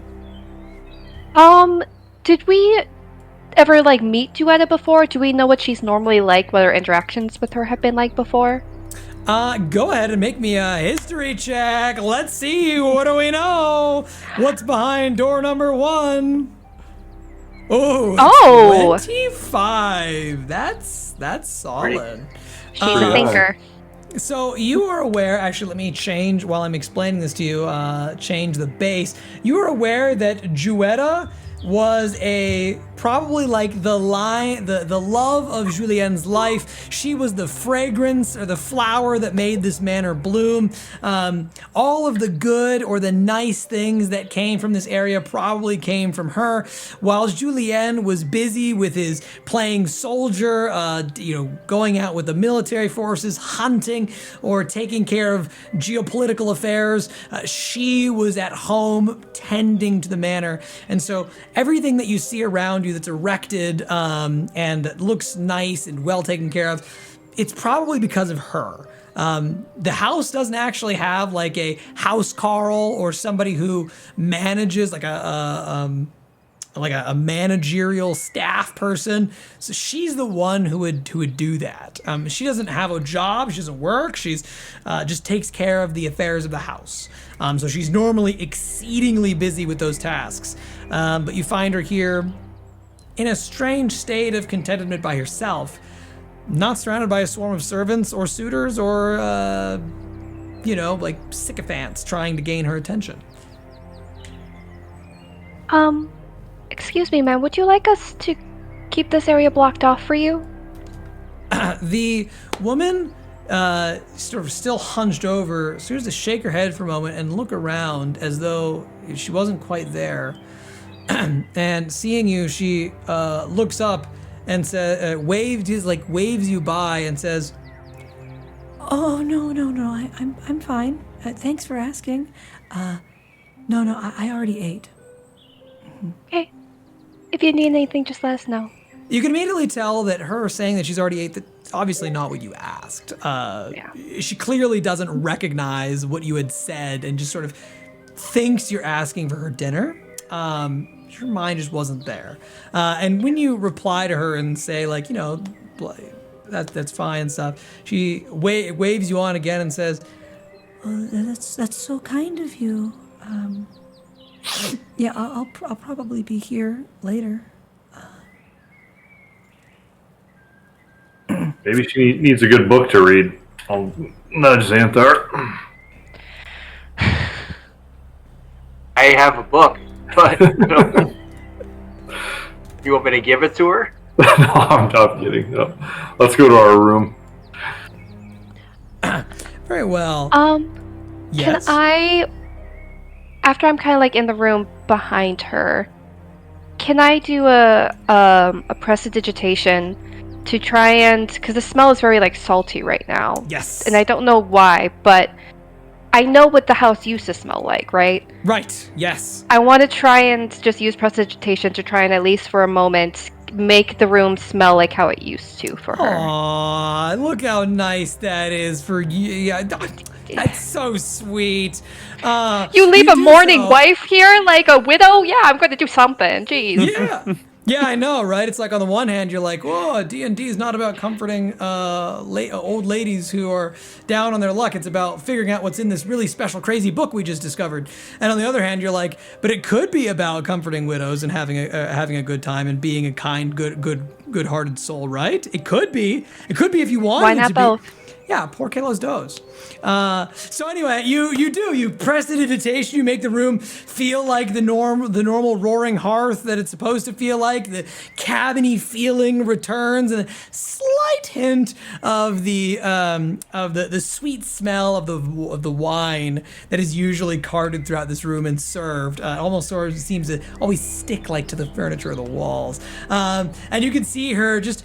A little bit of a smile appears on her face while she's looking down, and you can see that another tear does begin to fall as she begins to dive back into the memories of being in the house. And she starts to relive those for a moment. She sees you casting prestidigitation, and does lift up her head. You can see she brings out one of those cloth. Put them in your, like the pocket handkerchief sort of a things. She lifts it up and dabs her eyes for a moment and says, Thank you so much, Solana. It does mean a lot to me. Of course. If there's anything you need, just let us know. Maybe, tomorrow, I, could tell you a little bit about, where we go from here. Of course. That would be wonderful. She gives you as warm a smile as she possibly can. You can see her face sort of visibly shaking a little from the grief on her face, but there's sort of a depth of thanks there that you know to be like an emotion that she normally has, right? This gratitude that's so deep within her at this moment, as though she's gonna remember this for a long time. And you can see there's like almost like you've managed to carve a little place of meaning for yourself in her life or in her mind, in her moment of grief. Just that little small gesture she really, really appreciates. Give a little bow as I back away. Aw, you're just the perfect servant or house staff person. I give you one inspiration. Congratulations. Yay, because I burned through my last one to get rid of a nat one, so this is wonderful. Yeah, nat ones are awful. That's the best time to use your inspiration. And Sometimes. And of course, for anybody who's watching at home, inspiration, there's a few different rules that we're using. I know that we went over this before, but I'll say it again. One of the homebrew rules that we're using is that inspiration can stack. So they can have multiple inspirations. They can save them all up. They can use them every time they burn them if they want. They can hand them to each other, but not during critical moments. It has to be beforehand. It has to be like because you think someone did something cool. But if you want to, you can save like 20 of them up for the boss battle. I highly doubt you'll get 20. That would be insane. But anyway, that's how it works. So party, is there anything anybody else wants to do as you make your way down to the hall? Silence means that I continue talking, and so you make your way down all the way to the very end. You open up that door, which is who wants to have the bigger of the two rooms? Which of the two adventurers has the bigger room? I have a bigger room. All right, Ghroga, you've got the bigger room. Is anyone sharing the bigger room with Ghroga? I don't even need to sleep.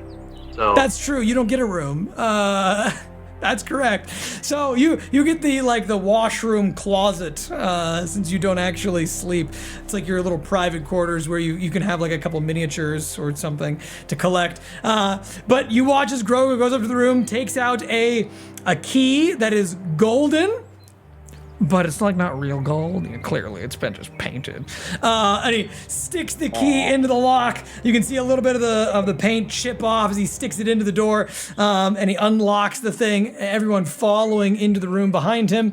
Ghroga, why don't you tell us? I mean, clearly the room that you have here, when you close the door behind you, clearly you can see that there are Verdo shield crests on the walls. You've got some banners of the Empire, the Penumbra Eternal, which is this big sort of like dark black staff with these inky sort of talons sort of slashing down in an X-like fashion, almost tribal, this dark menacing face in the interior, as well as a desk that's sort of got some paperwork and some clothes on it. You've got a couch that's in here, your bed off to the side.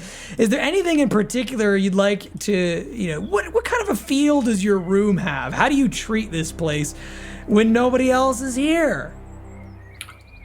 I do a lot of praying to Gerda. It's a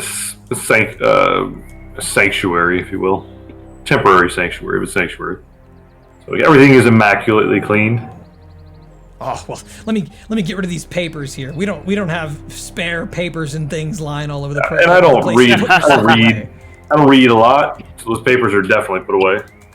Of course. All right. Party, as you arrive into this very immaculate room, Ghroga turns around, probably takes off some of the armor, and you see the couch before you where you could all sit down. There's a chest that's been converted into an altar space to pray to Gerda, and you are alone here for the moment. There's no more annoying NPCs. No one's gonna bug you. No one's gonna intrude. You got this time to talk amongst yourselves freely, so please take the reins. Go ahead and do it. First thing I'm going to do is I'm going to kind of drag Xanthar to like the opposite corner of wherever Pox is and just say, it's nothing personal. I think he just really needs a little bit of space from like the sound of like the gears moving. So if we just, that might help calm him. Like if that's okay. Overhearing partial. Yeah, you're like 10 feet away from each other, right? It's yeah. She's not good at whispering either. Yeah.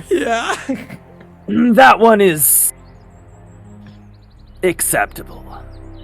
I have no issue with the Warforged.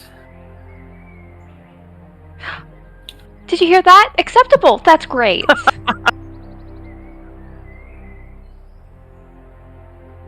So I had overheard that your hands reacted to this book. May I give you some gloves? Would that help? Maybe? Should I make like an Arcana check to see if, because the Identify spell requires touch. Do I know if that would still work through gloves, or is it like direct touch? You do know that would indeed work through gloves. Could you imagine if my ruling as the DM was absolutely no gloves? Imagine if you're like a paladin, you're like in heavy armor, you're like, I want to cast Identify. And the DM's like, well, it's going to take you 15 minutes to doff your armor first, and then another 10 minutes to ritually cast. So that's a half an hour. You might as well take a short rest. I mean, certainly a DM could make that ruling, and that would be very fair, and I would just question it. That's all. But please go right ahead. I approve. Cast through your gloves. Okay. Yeah. Gloves would be great. You don't by chance, just because your beaker friend said you seem to know a lot about diseases. I don't know if this is quite a disease. Do you know anything about this? Let me see. Okay. I would like to take her hand and see if I recall any knowledge in my many years of medicinal experience, if I've seen things like this in my past. Certainly. Go ahead and roll an Arcana check. Or a history check. Or a medicine check. Okay, I was gonna say I rolled medicine. Yeah. These are all good. 19. Very solid. Very solid. Looking down at these hands, you are aware that this is indeed a normal thing. normal in that this is what happens when a creature from the Seele realm is beginning to convert into what is known as a death elf. And that the conversion of that undeathly process has begun. However, this is not how that is supposed to happen. It's not supposed to be this way. And it's not supposed to happen on the material plane. What's up, Doc? Would I have any information of being familiar with this? Yes, Is there a way of stalling or prolonging symptoms and or a possible cure that is known? So this is the interesting bit. In all your time understanding these afflictions, this is something that only happens to the Seele folk when they're in the Seele realm and they spend too long in the negative realm. And yet, they're not supposed to be like this in this world. They're not supposed to still be changing, and it's not supposed to be a subtle thing like it is now. Subtle and yet so clearly cursed or corrupted. Corrupted being the optimal word, actually. This is something you've never seen before, the transformation happening in this way. It actually does, to you, seem more like a curse or an affliction than the ordinary transformation it's supposed to be. But you do know that creatures that are changed by this corruption do indeed become reflections of their former selves, oftentimes murderous or evil creatures that are fixated on death, or just angrier or more violent than normal. It's a defense mechanism of the Seele realm to convert these normal, happy, and whimsical creatures this way, and yet here you are on Sidrul's mortal plane, and the corruption lingers. It's very weird, very strange. Doesn't seem like it would belong, and so because you've never seen it happen this way on the material plane, I finally answer your question. No, you don't know of any real cure. I mean, it shouldn't be here. It shouldn't be happening. Normally the cure is just leave the negative realm. Have you spent much time in other realms? I mean, I'm originally from Seele, and then I left, and this started in Seele, but then just kind of stopped changing and just kind of stayed. I washed my hands like 30 times. Like, I swear it's not coming off. But then when I touched the book, it kind of started to climb up my arm, which was new. Interesting. Quite peculiar. And have you, perchance, visited other realms, perhaps a negative realm? I mean, there was a pocket in Seele that was a little dark, and that's where this kind of started. But I was only there very briefly, and then I got out there very quickly, and that was just the one time. You can't catch anything from just that, right? Like, it's just... Perhaps take these gloves, and perhaps one of us could open the book. You know, just give your hands some maybe time to recover from the previous experience. Time. I can do that. Thank you. How much do you charge? Is there like a large copay or? No charge. No charge. Thank you. I'll slip the gloves on, but I'll just kind of stay in the back. Thank you. What would happen to me if I opened the book?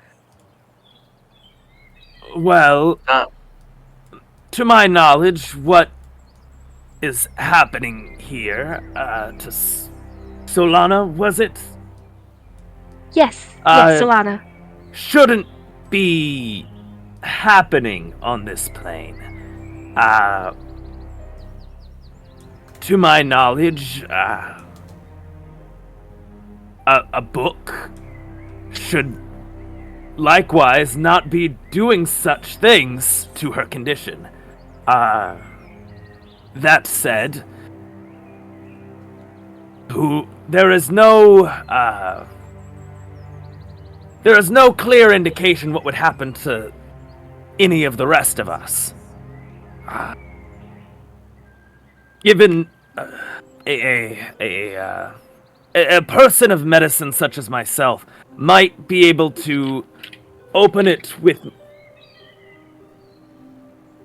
I mean no offense by this, with more care and trepidation than the average folk. Perhaps I can see how it, with my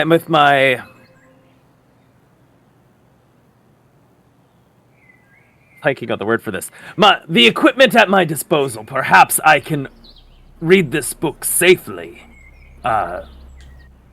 And if you are all familiar with its contents, perhaps relay what you see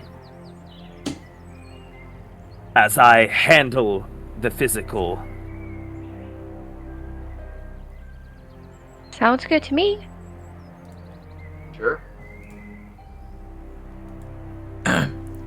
Xanthar, you currently hold the book in your possession. Do you want to go hand it to, Yeah, I'll take it. Yeah, I mean, it's not hurting me by touching it. No, doesn't seem to be, no. I take the book and grab his hand with my other hand to look and see if there is any indication of change to this hand. Go ahead and give me a medicine check.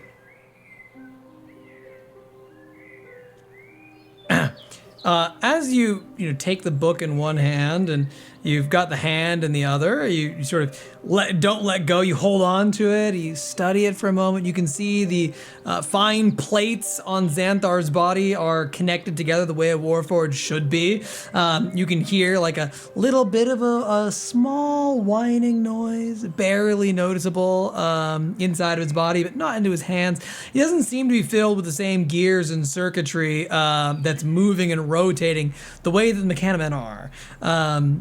He's definitely one of them, but not one of them, if that makes sense. Indeed. Yes, everything seems to be in order. We shall gather around.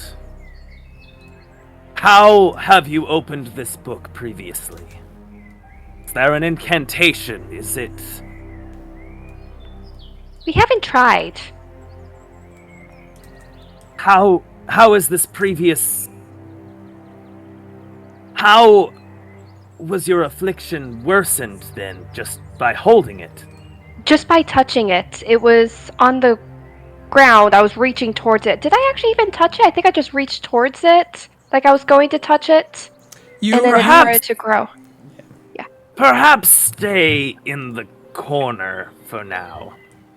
Just for your own safety. No, I with the whatever gloves you say, as Doc. well. The two Scoot of back. you.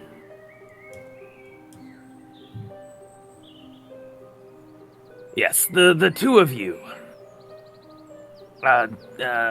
Xanthar and Ghroga, correct? Mm-hmm. All right, with me. Perhaps we can try to reveal this book's secrets.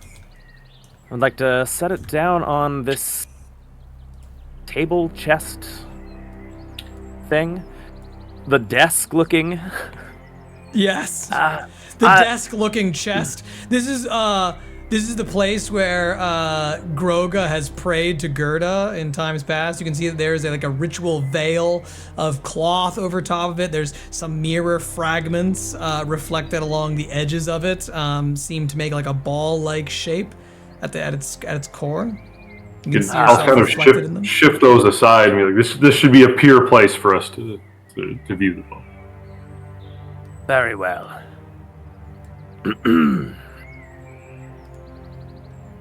Let's see. I run my hand across the top of the book, looking for perhaps identifying any particular way to open it safely. Yeah, just by your own pure looking down at the thing, it's got that strange skeletal hand-like dark black vines along the edges of it that's wrapped it together. They're kind of loose, but other than that, it's fairly heavy. It looks like you could just open it up the way you would ordinarily open a book. No check required. I still would like to perform a detection of poison and disease. You wanted to look for traps and any sort of... I would like to look for any internal diseases, things like that. I want to see if there's... Given that it has worsened her affliction, okay. who could say there is a miasma about it? I see. I think this would be an Arcana check or an Investigation check, which is not Could medicine. I just cast Detect Poison and Disease? Oh, you certainly can. You can just cast the spell. Yeah, that works just fine. No, that was my plan. All right, well, you cast Detect Poison and Disease, and when you look down at the book, you do not notice anything, or you cast the spell. Are you casting it as a ritual, or are you casting it as a just... My ritual. Okay. So, since it's a ritual, party, you watch as your teammate here, Pox, in the center of the room, places the book down gently, raises their hands up to the sides, and begins going, Haiminisham degradasu, and begins chanting for 10 minutes.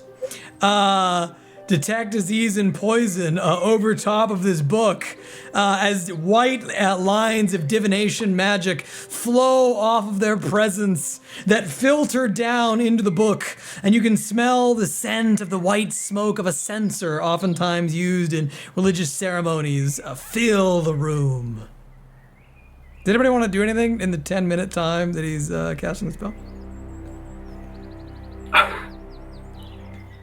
I'll just not like nudge and whisper to Xanthar. Like, he's not very good at this, is he?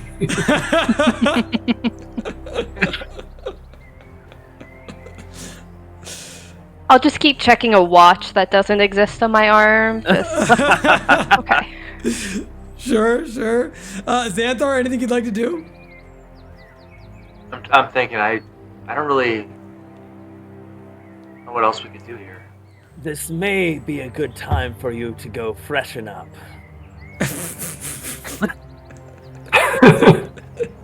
Can I do either an insight or investigation just to figure out what is he? I'm just so obviously he's a doctor, but he's also casting some magic. So That's right. Can I do some kind of investigation or insight or Arcana or history just to try and figure out what he does? Okay. Yeah, go ahead and give me a perception check, an insight. You can do, or I guess it would, perception. Yeah. That would work. Insight. Okay. That would work. Arcana. That would work. Any of these. I'll do Arcana. Yeah, I know. It's your favorite. Hey, 20. Dirty 20. All right. So, would you please, Pox, reveal your class? Subclass to the party, to our team here. What are you? As she reaches out with her magical senses and begins to pierce through the veil of what is a pox. Yes, well, from Sidril, the Compendium, and the Character Conceptions, I, Pox, am a plague doctor of the Infectious Diseases School of Medicine. Though in a prior life, I did study and serve as a cleric, a character of healing, both through science and magic. I have since rededicated my life to that of a plague doctor. That's right. It's one of the homebrew classes that were available to pick, and the class operates somewhat like a cleric. So they've got a lot of cleric spells in their list. They're somewhere between a cleric and an artificer. Interesting. Interesting. Cool. Indeed. So, They the can 10 build- minutes they can build having machines? been up, as the cast completes and they see your ritual magic for what it is, you do instantaneously recognize that there are 2 sources of disease inside of the room. You get this aura effect that spills back to where you are at. No poisonous creatures, no poisons, however. You do feel the disease is inside of yourself, as well as this book. Those are the 2 forms of disease you see before you inside of the room. Can I tell if they are the same, or just I know that they are there? They are the same. Oh, I can identify the kind. That is of correct. disease. They are What the is same. the oh, interesting. They are one and the same, the diseases. Interesting. Okay. That's right. All right. Well, let us find what lies in this book, shall we? And I caution you to stand back. And I try to lift the skeletal arm off of the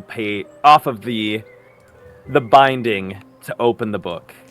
As soon as you go to open the pages, or open the edge of the binding, the shattered mirror that's on top and below, like the binding itself, begins to fly off of the book very slowly, rising up around you. Light from the fires at the center of the room begins to glint, scintillating and dazzling and sparkling off of the mirrors. All of the light being reflected down upon the book, soaking all of it in the room and magnifying it onto the gears, which you can now see beginning to turn and twist and whir, humming there on the page. You can see this energy shoot up into the light as it's cascading down, and between the book and the mirror fragments where you stand, you can see this vision before you. A voice speaks aloud, wise, as the book has no real writing, but instead reflects and projects before you into the room. In ages past, when stars aligned, a prophecy foretold by fate was designed. A divine monster from skies so high shall descend with fury, the world to die. Its wrath unbridled, vengeance could not quell. As Warforged mechanomen in despair would dwell. 74%, a dire toll. In the wake of destruction, they would pay that toll. The voice then shifts. The light seems to become red. An evil glow seems to appear, projecting from the book, as it says anew. But hope resides in an inventor's mind. A plan to safeguard their kind, to find. To other worlds their essence to fare, and escape this monster's deadly lair. Through realms untrod and portals anew, this inventor's genius, their mission true. To save their kin from the impending doom, in the face of chaos, a merry band will brighten this gloom. The voice shifts once again, the light unfolding from the gears, and says to you, So heed this prophecy, adventurers bold, inventor and monster, their tales unfold. Destiny weaves its intricate thread. The future awaits in both fear and dread. And as soon as the prophecy fulfills itself, the light flashes into the room, the mirrors shoot back into the twin sides of the binding and slap the book shut. The gears wind and constrict once again, and you can see the withered skeletal branches rise up along the side, these skeletal claws that once again bind the book shut, and they seem to like burn with a necrotic fire that shoots out into Solana's hands. Solana, you can feel yourself burning slightly. You take a little bit of necrotic damage. Nothing too much that would down you. Just like 1 point. As you can feel this energy waft into your body, and you can hear a roar in the depths of your mind. This unearthly sort of a take root into your hands. And you can see all of you in the room, as you look back to Solana, you can see the darkness move further up beyond the edge of the gloves. What was once concealed is once again exposed. Guess I should have stood further back. Ow. I'll look at my hands. Everybody check their hands. You would have felt it, let me tell you. It hurt, you don't miss it. I would like find a cure. I would like to cast protection from poison, knowing what I know of the book at Solana, hoping that it does something. Sure, very well. You begin to cast and feel your energies wafting from you to her, and yet hold still.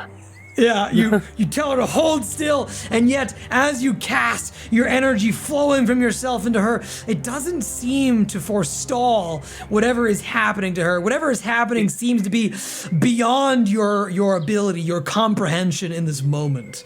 Is it still going farther up, or is it stopped? No, it does seem to have stopped in this for the moment, for the time being, but it has moved further up the hand down onto her sleeve. Thanks for trying. Okay, so I'm gonna go. I'll go up. Can you put your hands in my hands? Real quick. Yeah. As you're doing this, I need you to give me an investigation, medicine, survival check, arcana, doesn't matter, whichever one, because you said you wanted to check yourself your own hands. My hands? Yeah. Yep. Or religion check, because it's you. And this is sort of vaguely religious.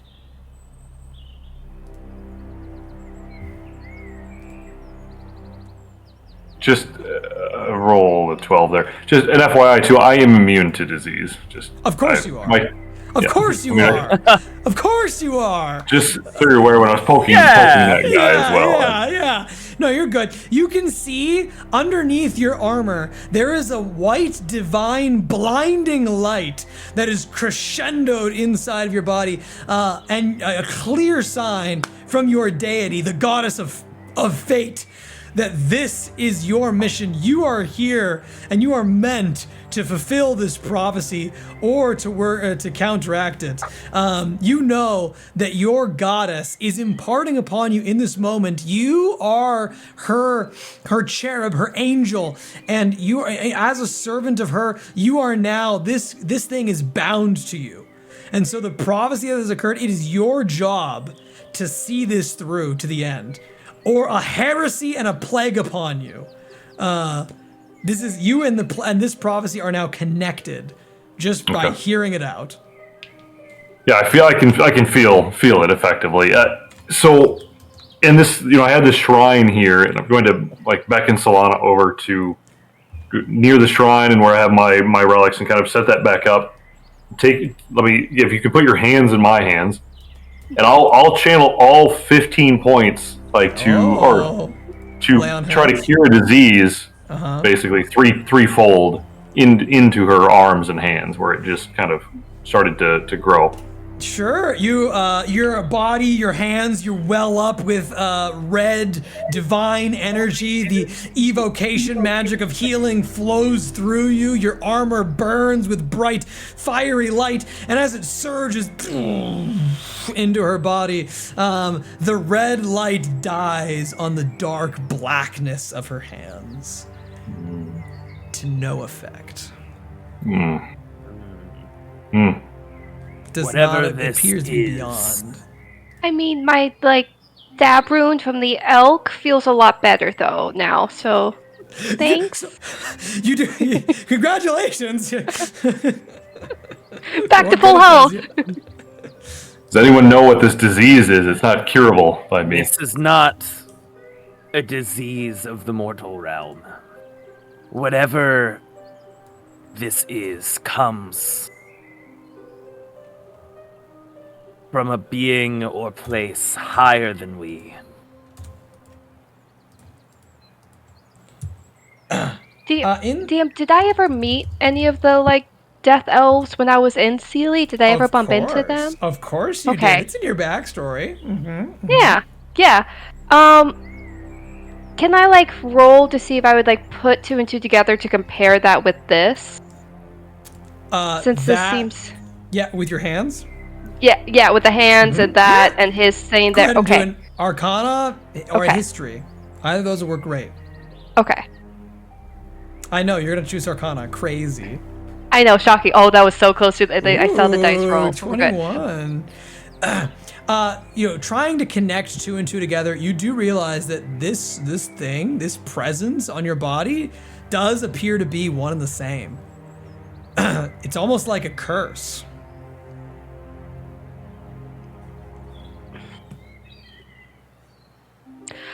Weird favor to ask you guys.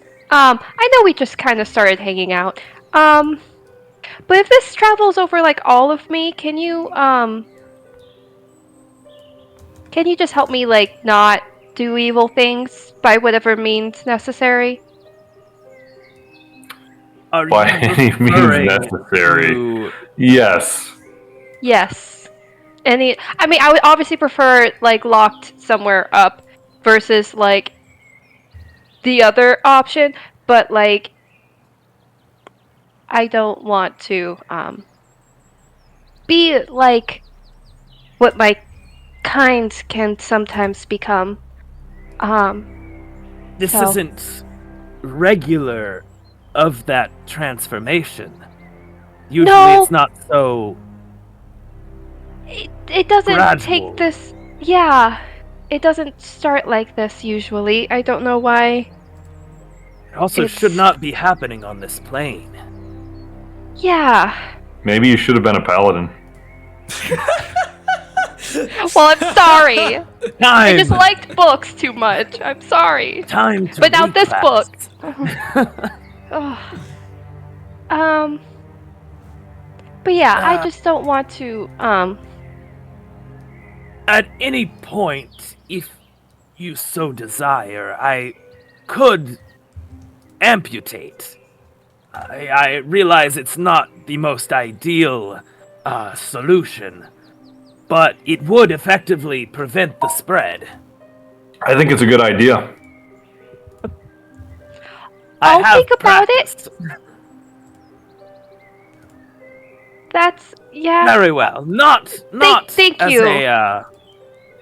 It is not my recommendation, but should you so choose, let me know, and I can provide my services. Thank you. I do appreciate that. Free of charge, of course. Well, for that bargain, I mean. 2 for the price of 1. Oh. Wow! 2 for the price of 1 and free? You must really like these new people. I mean, wow. That's a good price. That's a good deal. Hey, Lee, out of curiosity, can we get those deals too? Because we're friends and you're a doctor, so what's Just one going on amputation? here? Yeah, just Oh, amputation. no, wait a minute. Hold on. I meant never mind. What was that one that Brad had to like amputate some part? It grew back. It grew back.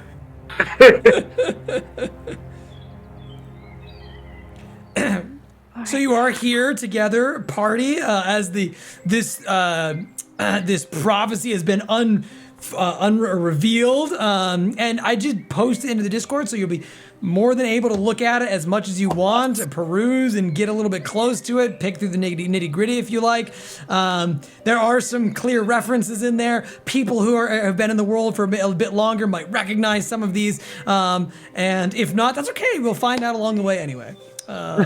So all is good and well, but what do y'all want to do in the moment? If it is all right, might I quarantine this tome within this bag? Although curses do work slightly differently, if this is what this is, any disease or... I shouldn't know the word radiation, but that within would be contained within this. I know that this tome seems to have some sort of meaning to you all, so I understand if you don't wish a stranger to possess it, but I feel to prevent Solana's condition from worsening, it might be best to keep it as quarantined as possible. Only if you pinky promise to not leave with it. I promise I shall not depart with this tome. If you wish to... If I depart or you depart, we shall arrange a handoff of this. Can I do an insight check to confirm that? Yes, you certainly can. And Pox, if you're lying, you can absolutely do a deception check. That's assuming, of course, you both approve of the potentially PvP moment. As you know, there's no non-consensual PvP. It has to be consensual, but it seems like this is pretty consensual. So, by all means. All right. Oh. Ooh, a 22. I am telling the truth. Okay. You determine that Perfect. Pox is 100% truthful and genuine in this moment, and you could probably trust them with at least the majority of your life, the 80% of your body that is not corrupted. I'll take it. I would do the actual pinky promise to cement it, but I kind of don't want to move closer to it right now with my hand. Yes. So we'll just... If you wish, you may keep those gloves if it helps. If you believe that the condition might cause any onlookers to look at you off. I would appreciate that. Thank you. If you don't mind, I'm going to go pay respects to the host of this manor. Though we had not met, seeing how people have reacted to his demise, I feel that it would be best. You all have gotten paid for your previous services, yes? Our previous ones, yeah, not for the most recent one, but in the past, they've been good on their money. Very well. And this was from the previous Lord of the Manor, correct? Yes? DM, yes? Yes? Yes. Yes. Yes. Yep. Yes. Very well, very well. The very important one that you definitely were going to struggle and fight against for probably the majority of your campaign, and the one who had safeguarded your place here in the manor that you all had a personal connection to. Yes, that guy is dead. That's the very same one. I had okay. I had a suspicion that one hint you said last time, perhaps. Yeah. Yep. Cool. Yep. Living in an active world, you know, crisis. sometimes shit happens, and you're not expecting it. And sometimes what happens is an important NPC dies off screen in a global crisis, and he did. Perfect. Sadly. But the good news is that you were not killed in a global crisis. We'll take it. Of course. Pox, did you want that to be like a private thing, or do you want company? Because, like I said, we're all exhausted, but if you need, company or space, whatever you prefer. You may join if you wish. Just a few moments with the deceased might be what I need. I think it'd be respectful. I'll join. Very well. You two begin to go over towards the doorway to leave. And Xanthar would like to. Xanthar, are you leaving as well? Oh, sorry. No, that was me earlier. Oh, I see. It said I I was. see.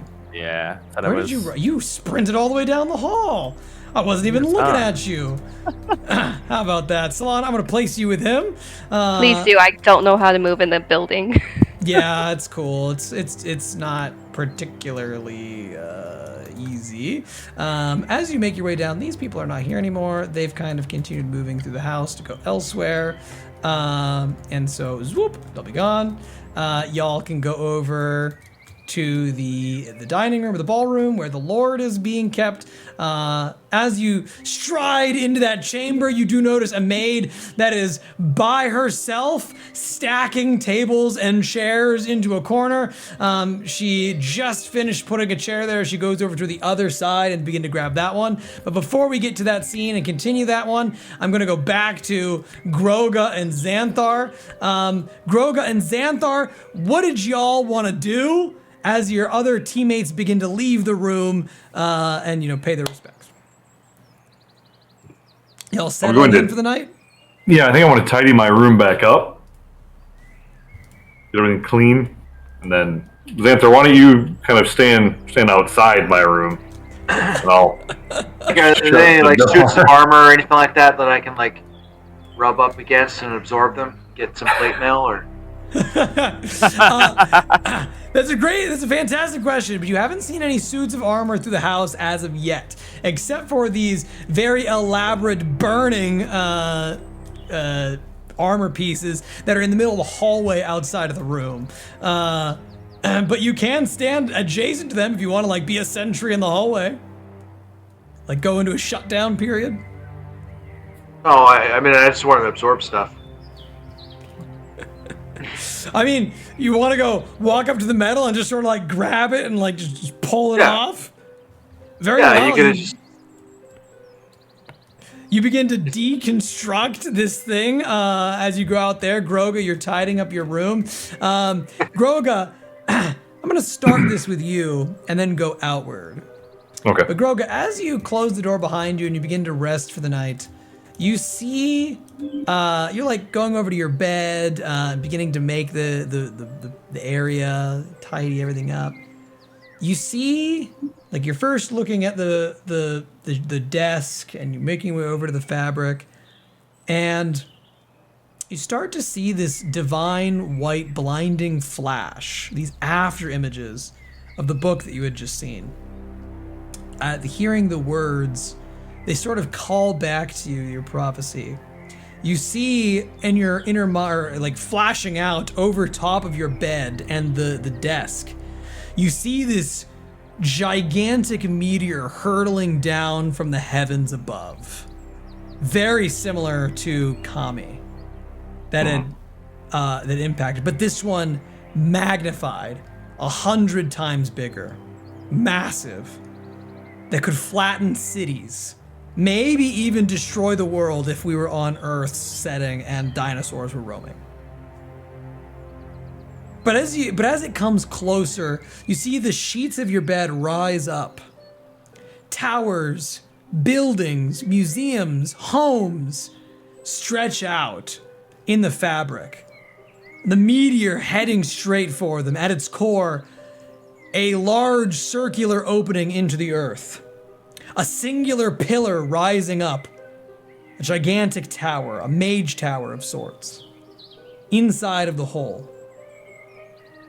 As the meteor descends upon it and grows closer, you can see heads rearing up, serpentine, like a hydra, raging out of the thing, fish-like, as it descends down towards the planet. You can see this angry darkness from within, a divine light flashing from the exterior. Inside of the homes spread out around the city that stretches out into the fabric, you can see Warforged everywhere, in the streets, atop the buildings, mechanimen in the streets adjacent to them, all staring up in horror as the gigantic thing descends from the heavens above. The city is burning as soldiers have just claimed the city, that have fought back against external armies. They all look up in horror as they see this monolithic creature descending, the size of the city itself. And then you see a lone elf roar out from the mountains beyond the city, raising a staff as though to fight the beast by itself. You don't know what happens in the collision, but as the thing begins to descend and the vision recedes away from you, you can see the buildings, the people, all being lost and destroyed as this cosmic force wipes everything from the face of the earth. But you also see in that moment these portals opening up from the ground below, this chaotic soup, and inside of them you think you recognize a figure as all of the Warforged and Mechaniman, just before the calamity appears, begin to get taken up, down, or taken below into the great subjacent, the other realm below the mortal realm itself, takes them off to safety. Or does it? Or are they annihilated in this moment? You don't know for certain, but you believe that the Warforged, the Mechaniman, their fate resides in how this monster is quelled, whether or not they have a way to flee. These after images of the prophecy come flooding into your mind as you try and attend to your tasks. You try to focus in on the moment, but just as soon as it's there, it's gone. Deep. It's with that I leave you for the moment, and I go to Xanthar. Xanthar, as you begin to pull the metal off of this statue and claim it for yourself, beginning to pull the shreds of the plate, you can see yourself pulling through earth, pulling through an underdark as these divine white after images flood into your mind, just as Ghroga had just experienced. And you can see yourself pulling through the darkness, through the underdark, the great subjacent below. You can see yourself, this machine, this strange altar before you, as you change the mechanical gears, the pulling these different levers, inventing this strange portal-like device. You somehow know this to be the salvation you seek. You see it rearing its head, these portals flashing off. You can see a larger vessel, almost like a mech suit, wrapping around you, providing the salvation you seek. And then, just as soon as it appears, it's gone, and you just hold the metallic fragments in your hand yet again. And as you try to focus on how to make this happen, you can't seem to remember, but you do see a path leading down into the great subjacent below you.